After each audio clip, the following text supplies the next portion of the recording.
are listening to All Burgundy and Gold, everything powered by the Urban Sports Scene and Fox Sports Radio, 96.9 FM and 1340 AM, Hopewell, Virginia. Your host star, Glen, George, and myself, Wole. Mo is out, but I mentioned George. Let me introduce my man. He's the new co-host of All Burgundy and Gold, everything with Urban Sports Scene. New member for the team. Welcome to the fam, George. It's great to be here, and I'm throwing my one up in the air for that. Throw your one? Throw my one right up in the air for that. We are the ones. We are the ones, not the twos, bro. We the ones. That's ones. We're the ones. We the ones, man. George is family anyway. So it seems like George has been part of us. George always been family, man. George knows he's family. George knows he's always been family, man. Hey, before we get into our the topic, make sure you subscribe to our podcast on Spotify, iHeartRadio, and Apple Podcasts. Just search All Burgundy and Go everything. Also, tweet us at ABG_everything. Hit us up on IG at ABG_everything. And like our All Burgundy and Go everything Facebook page. If you're watching this on YouTube, make sure you subscribe to our All Burgundy and Go everything YouTube channel. Just click that red subscribe button. You know that button is free to click. We try to get the 400. Y'all see what y'all did? Like y'all gave us a bunch of subscriptions within the last week. We getting closer, so let's jump over that and get to 400. We're getting there. So I appreciate y'all for subscribing. But let's keep doing it. We're almost there. We're real close at it. You know what I'm saying? So, but we do appreciate the subscriptions though. Real talk. Anyway, it's time for the pregame. Here's what we have on tap.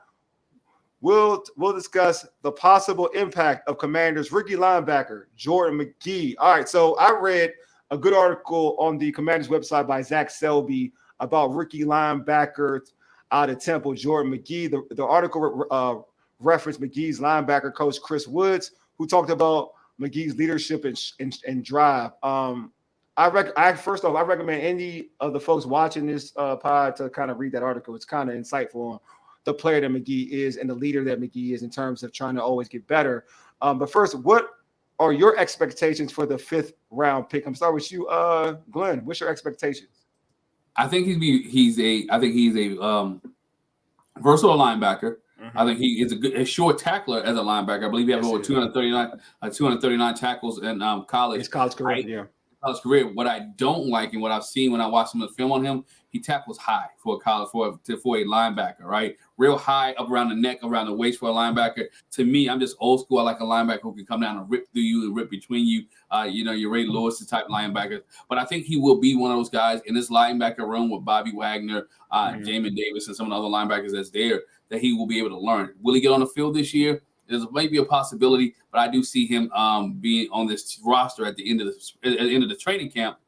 In the training camp, I do expect him to be on the roster, and I expect him to be on special team and give them some depth at linebacker. So a great. He also had, I believe, 31 tackles for loss at Temple. So again, good versatile linebacker who could fit in with this linebacker group if he's willing to learn and become a little bit more physical. George, for you, what are your expectations for the young man? Reading that article, Jordan Magee is the kind of guy that is going to just slowly but surely and almost completely under the radar going to work himself into the lineup. That's what I believe. I think you get to the end of the season, and I think you're going to see him starting because what Glenn said's right about the tackling high, but he's got a big advantage over Jamin Davis, for instance. And one thing is that he's been a linebacker a long time, and he's coachable, and he's and it sounds like he's one of these guys that he's a sponge, and he's gonna absolutely take everything and add it to himself, and work on what he needs to work on. You heard Chris Wood say, he says, if I tell him to do something, he just goes and does it. And no question about it. And look, in the state that we're in right now, because we're a rebuilding team, a guy like that, he doesn't have to start week 1 because you look at that Commanders depth chart and you got Bobby Wagner and you got Frankie Louvu and you have Jamin Davis, who's the incumbent. Those are the guys you're going to go with early in the season. But by the late in the season, if this guy's what we think he is, he'll be a star. He'll be doing great on special teams, and he'll force his way into the lineup because he's going to practice well, and he's going to show you that he's getting better all the time. In the Washington Redskins fans group, in terms of a comment on social media, my man William Brandon Hawkins said, I'm I'm expecting him to do nothing, much like most of our draft picks have for the last 3 decades. Dang, negativity, my man. It's a My new man, day. It's a new Raul. day. I It's a know, new my day man on Raul that. Lopez said, There's no optimism whatsoever. No yeah, I optimism know, whatsoever. right? My man Raul Lopez said, looks like he already gained some size. Yeah, if you look at some of the images, you know he gained some weight already. Looks like he looks a little bigger than he did at Temple. So like that's the thing I peeped out to George when I read the article. I was more impressed with like, willing the humility, right? The humility of all right, you tell me I need to work on this, I need to get better. A lot of guys they kind of like they sulk about it. They're like, oh man, like I'm good at this. You can't tell me I'm good at, I'm good at this. I don't know what you tell. I don't care what you say. But the humility, you say, okay, I'm not good at this. All right, I'm gonna work on it. And I think the Coach Wood said that going into the last couple of seasons of his college career, he wasn't deemed a good blitzer, right? He wasn't deemed a good blitzer. And then the last couple of seasons, that's something that scouts have talked about. He's a good blitzer, right? That's something he worked on. And then as a leader, it's just something that he really harped on. Like that guy's a leader. He's a silent leader. He's not a guy that's a rah guy, but he's a guy who leads by example. Those are guys you kind of like. It's almost like, guys that you see like a Terry McLaurin. It's not like a rah guy, but he's a guy who leads by example. So a guy you would like in the locker room. So when you look at, this kid, I think he has that going for him. Obviously, like his play. Had honors in the conference as one of the better defensive players in the conference. Had 80 plus tackles the last 2 seasons in his college career. I think he had like about a grand total of 7 sacks the last 2 years in college. So and if you look at the tradition at Temple, he wore he mentioned a single digit number, and you had guys who played a higher level at Temple who also did the same and played well in the league. You had Matt Ioannidis, who played for the Washington Redskins Commanders, who's one of our better D tackles when he was here healthy. When we got him at Temple, everybody was like, who is he? And then he just ended up being one of our better defensive players on the defensive line. And then you had Hassan Reddick. We saw what he did in Philadelphia. I think he was drafted by the Arizona Cardinals, but they went to Philadelphia. Yeah. Hassan Reddick was amazing as a pass rusher, went to Temple. So I just think that he's coming from a program. Granted, it's not the Ohio States, Michigans, Alabama, LSU's, but he's coming from a program where they do have a good track record in defensive players. And, it's not easy to be a defensive player drafted out of Temple. So, so I do like what he brings to the table in terms of what we saw on video and like the clips of him. He does tackle a little high, but I do like explosion. I think he has explosions. I think he hits the hole. And what George said, it was perfect, actually. He said he's played you could tell he's played linebacker for a long time. He is a linebacker. He's the linebacker that you like, a guy that sees it and goes for it. You know what I mean? He's not indecisive. He's there and he sees it and he goes and makes the play. That's something that caught my eye. So I do think he can. My expectation for him, I don't know if he's going to be able to start, but I think he'll be in packages. I think they'll rotate. He'll get his opportunity to showcase his talent. I think if someone does go down, I can see him getting a lot of playing time. You know what I mean? Like, Bobby Wagner is amazing, but we know in football, guys don't play. Nowadays, 17 games now? Guys get some of them hard playing 17 games. Mm-hmm. So I can see a situation where he does get more playing time due to injury. So, but he's a guy that I feel like he gets an opportunity. Players should be scared because I think he can do something. I'm not saying he can be all world, but I think I wouldn't want to give him if I'm a starter, I wouldn't want to give him the opportunity. Yeah, I want to say something about you talk about his leadership ability and the leadership quality that you see from him. I think it goes back to when he was in high school, right? Yeah. When preparing a little bit for the show, he was high school quarterback in high school.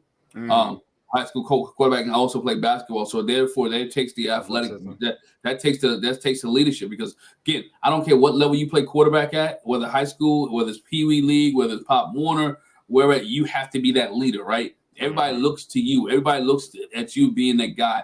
Everything falls and rests on you. So you can't be mentally weak as a quarterback, right? You have to be mentally strong. So that's where some of his toughness comes at. Also, when you play basketball, right? Being a basketball athlete, he was a good high school basketball player. So again, that's where his mental toughness comes as well. And I root for him because he was born in Townsend, even though he went to school in Delaware. Rooting for him. But I think he has the quality and ability.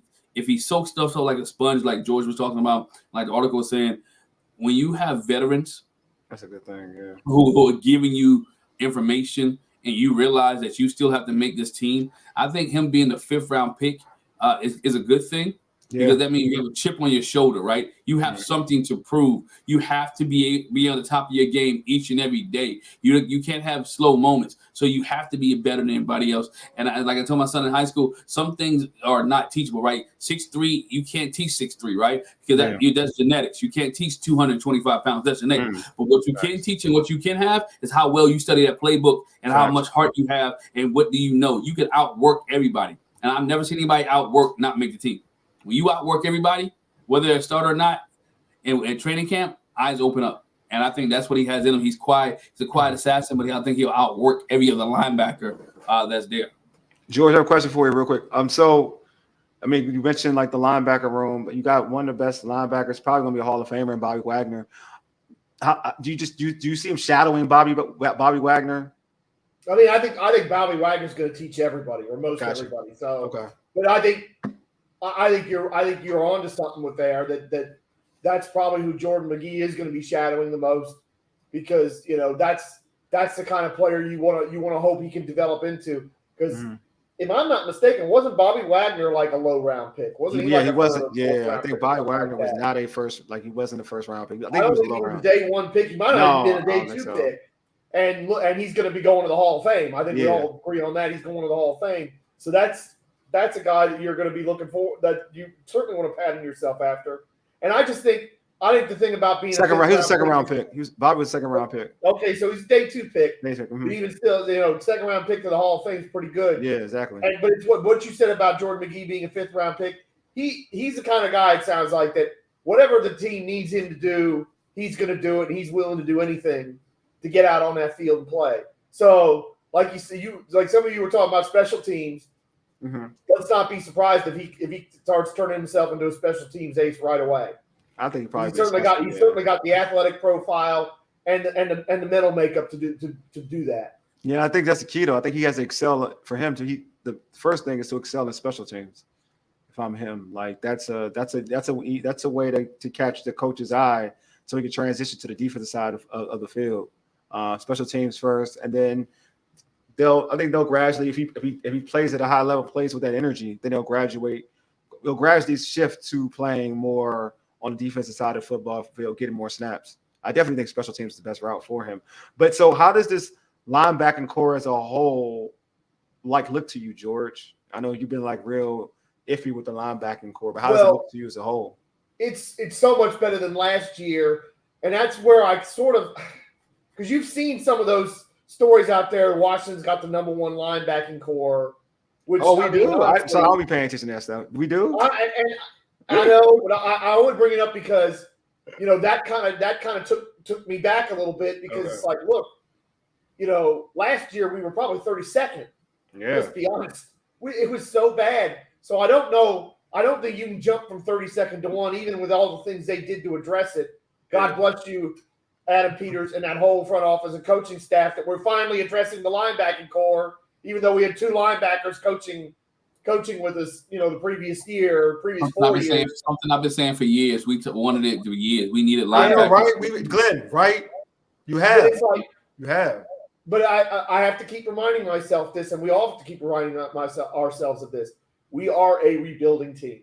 Yes, we are. So if this linebacking core is middle of the road, if they're about 14th, 15th in the league, I'm not going to be that disappointed, because that's so much better than what they were before. True. And we're building. I mean, Frankie Luvu was a 3-year deal. Bobby Wagner's a short-term deal. The hope is that Jordan Magee becomes an anchor of a linebacking core that becomes as good as what people are saying it is now. Yeah. Because that's what you're looking for. Because most of the time, like anything else, you kind of got to draft your way to this. It's hard to build it in free agency. So, I'm optimistic about the linebacking core, simply because we got nowhere to go but up. But I don't want to overdo it, because we've got talent. There's no question about it. But look, it's hard for me to get excited about Jamin Davis I know I'm probably in the minority on this show in terms of how I feel about Jamin Davis. Oh, no. This is a big year for him. He didn't pick up his 5th-year option. To me, that says volumes. I'm going to need to see a whole lot from Jamin Davis this year to turn me around on him. Go ahead, Glenn. I think you wanted to say something. Yeah, they're gonna have to. I mean, with Jamin Davis, this is the other thing I wanted to say about the linebacker core. The linebacker core is only going to be as good as the guys up front. Yeah, the guys up front is going to have to do their job in order to make this linebacker core as great as people are advertising, right? As great as people are talking about. The guys over Deron Payne and Jonathan Allen, you got those guys really going to have to step up this year in order Newton, my guy Newton, right? Really going to have to step up this year in order to help this linebacker core. Now, of course, guys like Bobby Wagner, they're going to create their own tackles, but again, you want to keep the linebackers clean as possible so Bobby Wagner can go from sideline to sideline, or he can blitz him and Luvu. And that's one of the things that needs to take place and that needs to happen for this Commanders defense, which I think is going to happen, right? I think the Commanders defense is going to be a little bit better than okay, of course, they got to be better than what they were last year. They were the worst. Yeah. Definitely. They're looking up, right? They're looking up. Got to be better than last year. Oh, yeah. But I agree with George. If this linebacker group, or even if this defense as a whole, is in the top 15, is an improvement. And we got to keep reminding ourselves each day, even though we talk about the Commanders, that this team is a rebuilding team, right? No one is asking Dan Quinn to come in, and if they make the playoffs by some luck, by some fluke, good for them. But if they go middle of the road, they only won 4 games last year. So to me, anything over 4 wins is a success. Yes, true. Very true. I agree with that, Yes. man. So to like the Jamin Davis thing, I mean, you got to prove it. You can only play of how you've been used. Like you can only work like how he's been used. To me, wasn't the way he should have been used in DC. And that's, you can put Jack Del Rio, Ron Rivera, you can put them all in that box. I just think you're going to have a more creative mind utilizing an athletic freak. You know what I mean? At the end of the day, he's a very athletic player, and you get to utilize his athleticism. And we can't. To me, I could say that Washington. I feel confident saying it. Like the regime didn't utilize his athletic ability and put him in situations to make plays. I know you got a guy who runs a 4.3. I might have him on coverage all the time. Why would I care about having him on coverage covering the running back? No, I want to use that. I want that speed to get the passer at times. I want to see that dude blitz a lot. And we did see, like, when he blitzed, he was pretty successful. So you got to utilize him to make some impactful plays. But also, I don't blame where they drafted him. Like, they reached. Like, he should have been drafted there anyway. They reached. Like, he should have been he was a second round. He's supposed to be second, third rounder. They drafted him in the first round. So yeah, they reached hard on him. Yeah, so it's like that's not his fault. But I do think, again, you gotta play him to you gotta play him to his skill set. And I think you do that because there's players in NFL history where you put them in a different system, they're not the same player. Like even LeVar, I love LeVar, but you put LeVar in a certain system, LeVar wasn't gonna give you stats. Like if you play LeVar, go get pin your ears back and go play free. LeVar is an animal. But you talking about putting them in positions, right? There's been reports, a lot of reports, and it's not just reports, it's happening, right? Mm-hmm. That Jamin Davis will be turned into a pass rusher, right? Yeah, with Edge, we talked about it, right? Yeah. So do you agree with that move of him going back to the outside? Because remember, he started. Go ahead, Glenn.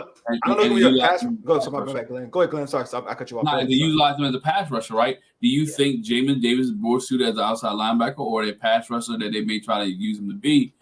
Because he's been putting his hand in the dirt. If you watch OTAs, watching camps and drills, he's been putting his hand in the dirt. He's coming off the line, quick, athletic. All right, but it's a different. You're down there with different giants at that point. All right, when you are a fast linebacker, being converted into a D lineman.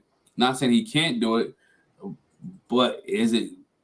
Will it be successful for Jamin Davis? I don't think he should do it like be I don't think he should be a 24/7 defensive end, but I do think that you can utilize him in certain situations with it. Like, but my thing is like you don't need to put him in the dirt, put his hands in the dirt like that. You just need to blitz him. Like you just got to, you need to just blitz him, which you put him in situations to blitz. Like the Cowboys got dude. I watched Michael Parsons in college. That dude's an all-world linebacker. Like he's a real linebacker, like an all-world linebacker, like amazing linebacker. Like they were like, nah, we're gonna put you we're gonna utilize your skill set somewhere else to make you more impactful. And he can play. There's no doubt in my mind he could be an all-world linebacker middle linebacker, Mike linebacker. There's no word.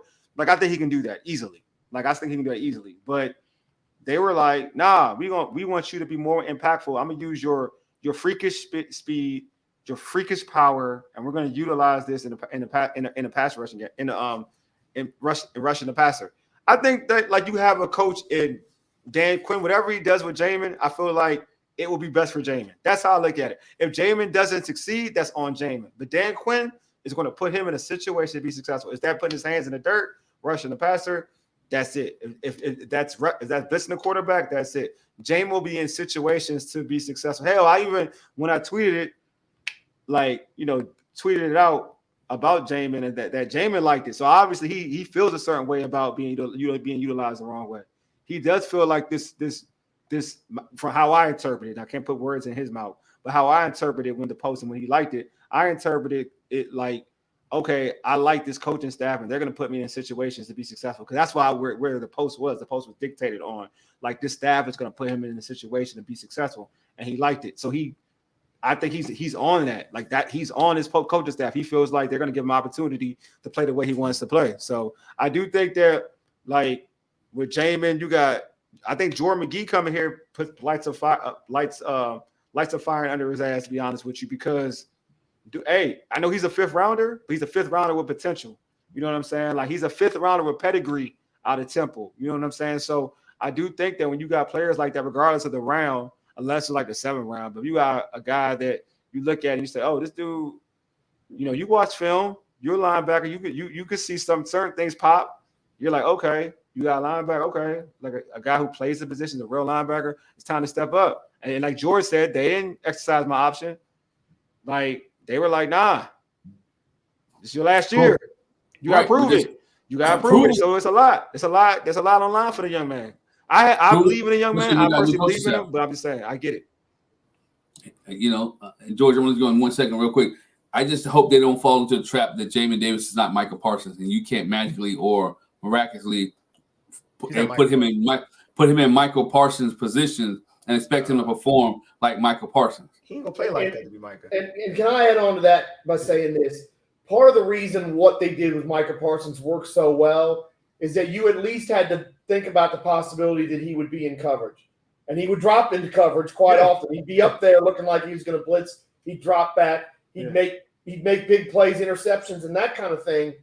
When Jamin Davis is out there, you're not going to be worried about him covering because that's not his go. Well, again, to that though, look how they had him cover though. Yeah. Look who you had them cover. That's what I'm saying. Like putting somebody. Is Micah checking the Barkley on a wheel route? No, he's not. No. That's what I'm saying. Like the coverages that people talk about Jamin is bad in are ones that he has swift one-on-one. There's no help with no help. With no help. You until Jamin shows that kind of versatility. Yeah. People are going to see him on the field and they're going to think he's blitzing. Yeah, I agree. That's what he does really well. So yeah, I agree. I think that's going to be the problem is you're going to be kind of tipping your hand when Jamin Davis is on the field. Maybe if you move him all over the field, that won't be the case. That's up to Joe Witten. Like you say, he's very creative. Because it goes to like if you look at the interception he had against the Patriots, is it the Patriots or the Broncos? Was it the Patriots? The interception he had to win the game. I know this is Atlanta. It's Atlanta. Atlanta. I'm sorry. Okay. Atlanta. Thank you, Atlanta. To win the game. Look how he had help over top, so he can cheat. That's covered. That's a coverage that's good for Jamin. But that's good for any linebacker. You need help over top. You're not supposed to be checking a fast twitch wide receiver unless you're like Fred Warner. You're not supposed to be able to do it. Or even Bobby Wagner in his prime. You're not supposed to be able to do it. Bobby Wagner can't even do that now. You know what I'm saying? So I'm just saying, like, it goes back to putting him in a position to be successful as a player, even in coverage. And I just feel like the players that people are mad about Jamin in coverage are like basically real talk are him isolated against certain people he should not be isolated against. Even some tight ends he shouldn't be like. Shoot, look, are you isolating Warner on Kelsey? No, you're not. All right. So yeah, he's gonna be a bad cover in that situation. This is a fact. He's going to. So that's the one. Just because I felt like this stat, just because with last year's regime, just because he ran a 4.3, 4.4, they just assume like, oh, he's fast enough to be around somebody. That doesn't mean anything in the NFL. It doesn't. You got to be able to cover one-on-one. Like, that's a cornerback's job. Travis Kelce beats cornerbacks. George Kittle beats cornerbacks. Like, what do you think they're gonna do to a linebacker? They're gonna give him work. That's what they're gonna do. You put a linebacker on me one-on-one, I'm gonna give you work. So hopefully, like, I'm not even gonna say hopefully. I expect this regime to put all linebackers in the best situation to be successful. Because we had Cody Barton. Like, Cody Barton's supposed to know how to cover. He was getting torched last year.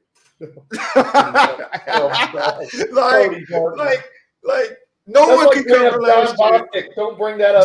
John Bostic was in coverage. Mayo was in coverage. That lets you know already they put you in a situation to be to fail. Mayo can't cover to save his life, and they put him in coverage. Come on, man. They want you to fail. They wanted him to fail. They wanted everybody to fail. They didn't want to be successful. But these people like my man Jordan Magee, you got my man Jamin, Bobby Wagner, Louvu. They're going to be in situations to be successful. You know what I'm saying? Now it's gonna be up to them to make the plays, though. You know what I'm saying? Like, but I'm surprised. Like, I didn't hear nothing. That's wild, George. We're ranked number 1 linebacking core. Really? That I can't remember. Was it PFF? Mia Kimes, I think, that said that. PFF? Mia Kimes said that? Really? I think it was. She's analytical. She's very analytical too. That, and it's just like I took a deep breath in and went, we were the worst linebacking core last year, and I know we've done a lot, but it's like, I don't think you can go from worst to first with something like that, honestly. I will say this, though, to be honest with you. I believe that this defense will hold this whole team down. I think the offense is going to struggle. But I think the defense is going to be good. Like, real. I think the defense is going to be good. I think so many players that are on people's crap list. I need to see the secondary. Yeah, exactly. Because everybody, like, look, I feel like the secondary is going to surprise a lot of people. That's one thing. I ain't gonna lie. That's one thing I'm not really worried about because Dan Quinn's secondary they play a certain way and he makes it difficult. I have faith in the Dan Quinn secondary.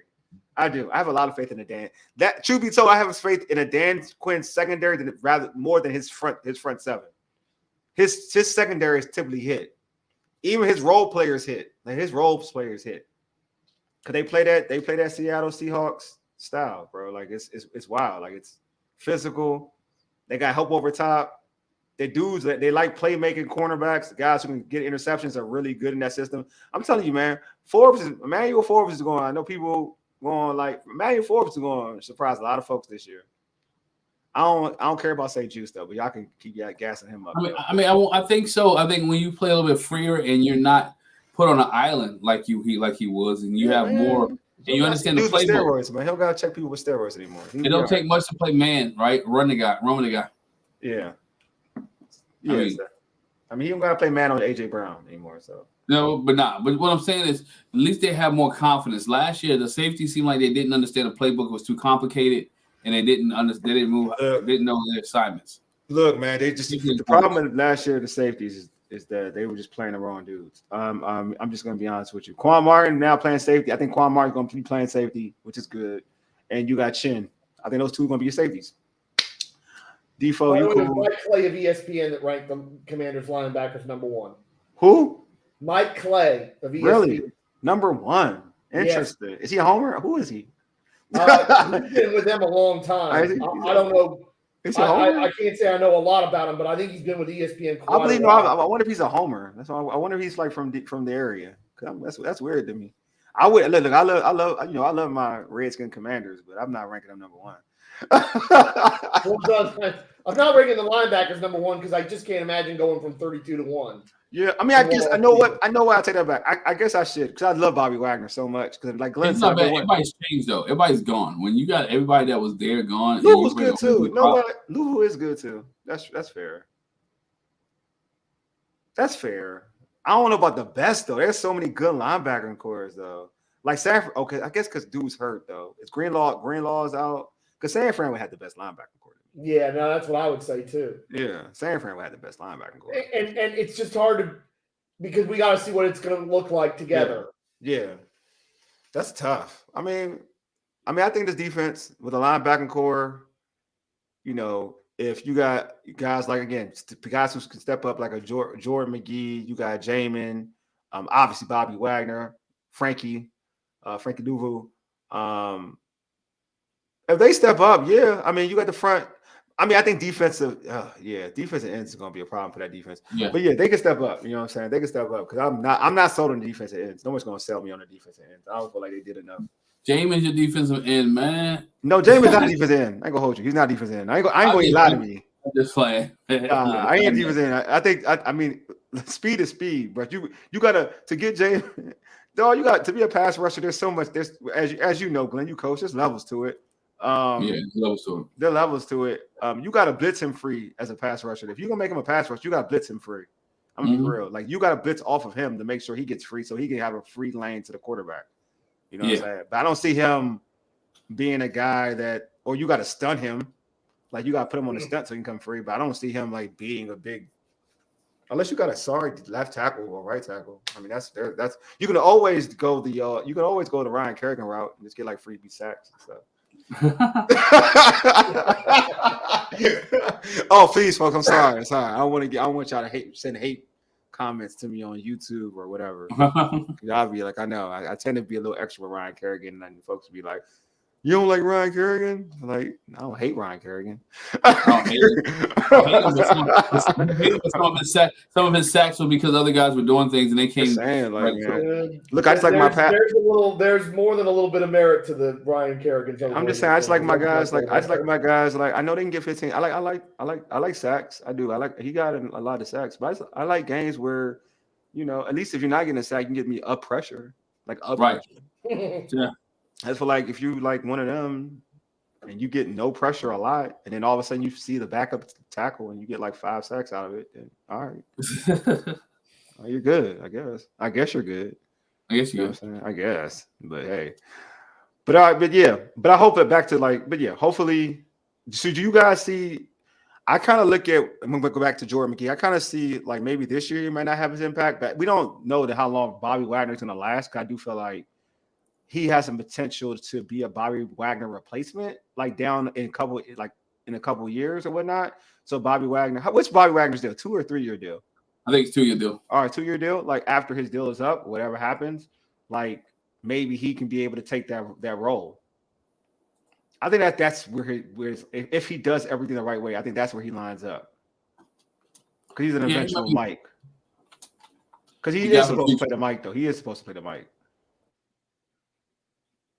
Glenn, your thought? You about to say something, Glenn? No, I say, he is the future. So the thing is, I think George mentioned earlier, we may see the future a little bit towards the end of the season. Yeah, that can definitely happen. Whether good or bad, right? Because again, if they somehow luck up in whatever case may be, you guys, some of your veterans you want to sit. If they don't, good point. And if you don't and you're out of it, you want to see the young guys. True. That's true. And this coaching staff is not going to stunt people's growth the way the previous coaching staff did. If there's an opportunity to get a look at a guy like Jordan Magee in the last 3-4 weeks of the season, this coaching staff will take it. We're not going to have some of the baloney we saw at the end of the years, the last 2 or 3 years with the previous coaching staff. And real quick, I want to correct myself. Bobby Wagner deal is a 1-year deal. It's a 1-year deal. Oh yeah, definitely. He has an opportunity to learn next year. It's a 1-year deal. He got soaked it all in now. Yeah, he has soaked it all in now. Damn, 1 year. That's it. We got my man Bobby for 1 year. Well, which doesn't mean what? Which doesn't mean here next year. Oh, for real? That'd be good. Because which doesn't mean Commanders may not be signing him again. If he has a great season and he still got juice in the tank, they may sign him to another year. George just said he may be a coach next year, though. He said maybe be ready to coach. That's the thing. It's like you'd have thought Bobby Wagner was going to go to a team that was on the winner. cusp of Super Bowl. Yeah, exactly. That's what that was. And again, we were all assuming. It's not like Bobby Wagner said anything. We were just all assuming it.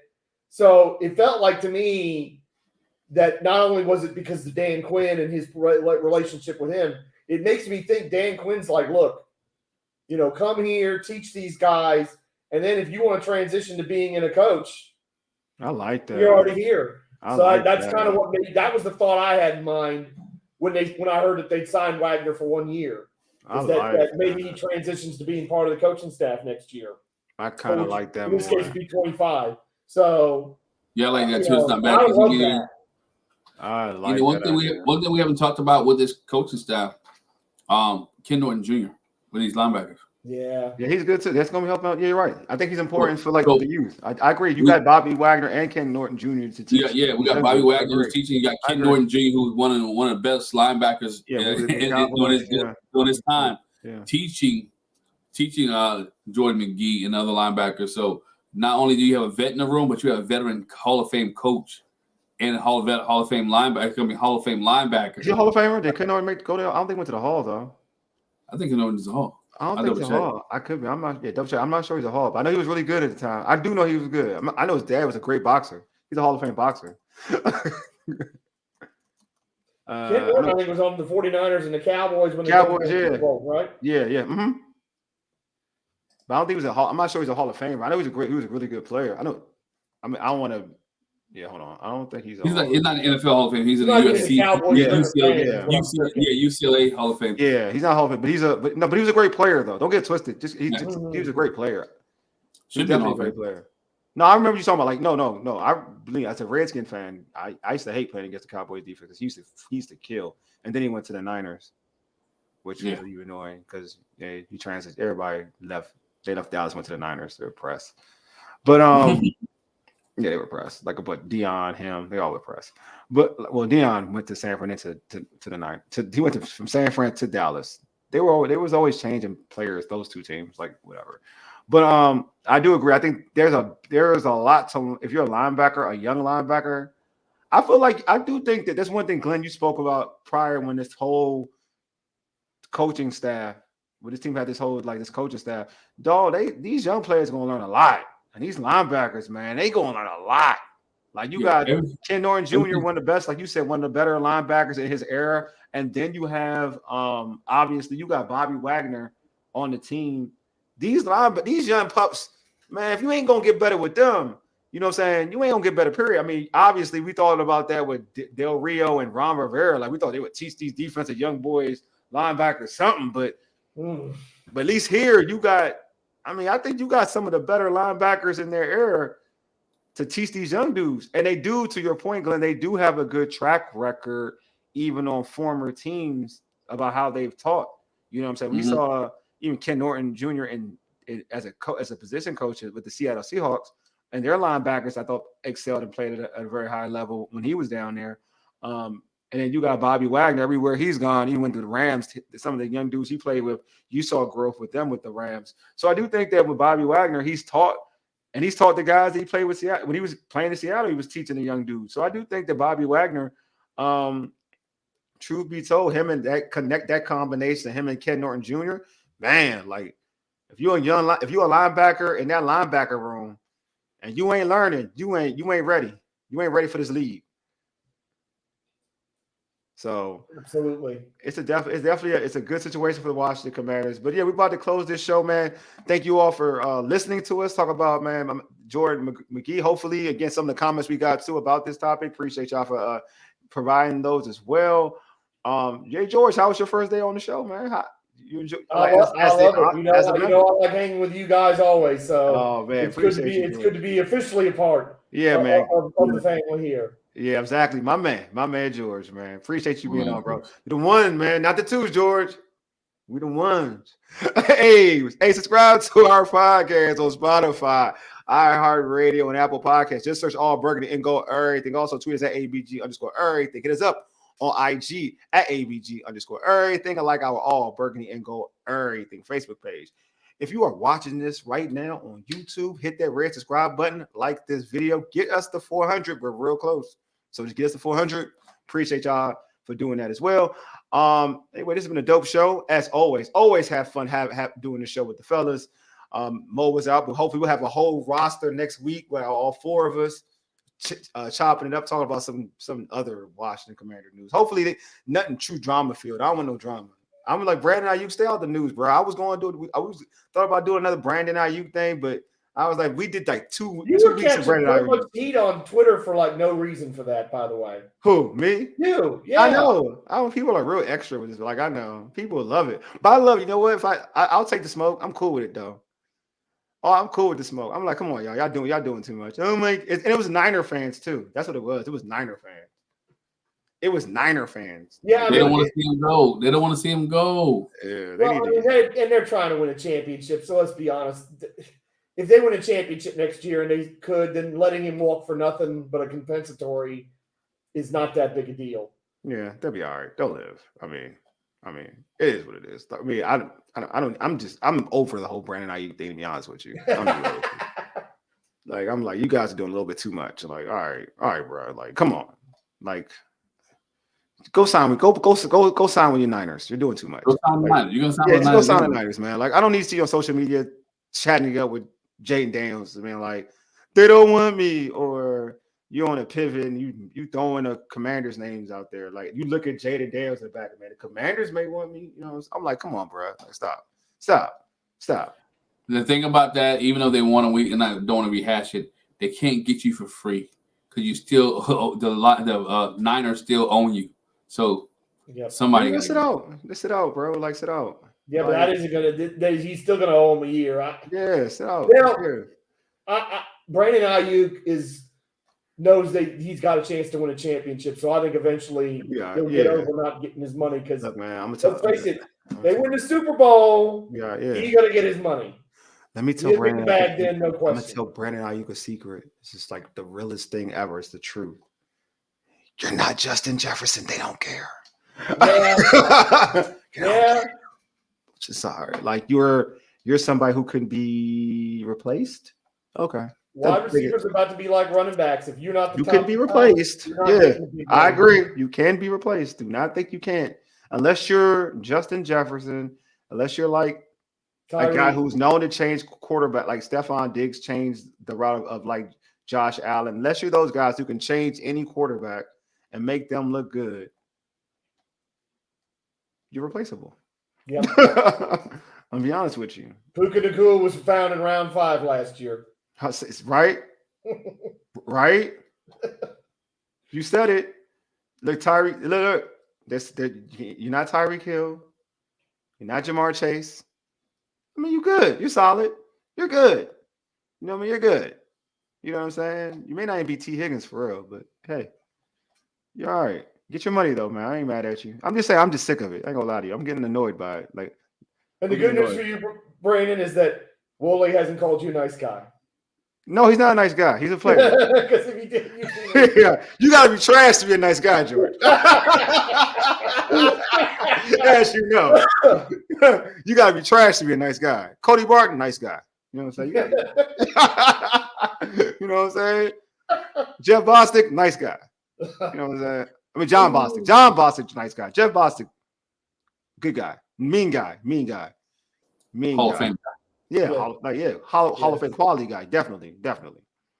There certain guys are just like nice guys. You know what I'm saying? Like, look, like Marcus Mariota, such a nice guy. Such a nice guy. Poor Marcus Mariota. All right. He catches so many strays he doesn't deserve it. I was just saying, he's such a nice guy. You know what I'm saying? So, but yeah, I just want mean guys. I want a bunch of mean guys. I don't want no nice guys. I want mean guys. That's what I want. That's what I aspire when I watch the football team. I want to see mean guys. Nice guys don't do it for me because, as you know, they're trash. Anyway, let me end the show with my normal catchphrase. Okay, let me fix my throat. All right, I'm ready. You've been listening to All Burgundy and Gold, everything powered by the Urban Sports Center, Fox Sports Radio, 96.9 FM and 1340 AM. Hopewell, Virginia for ages. You dig? Deuces, we are out.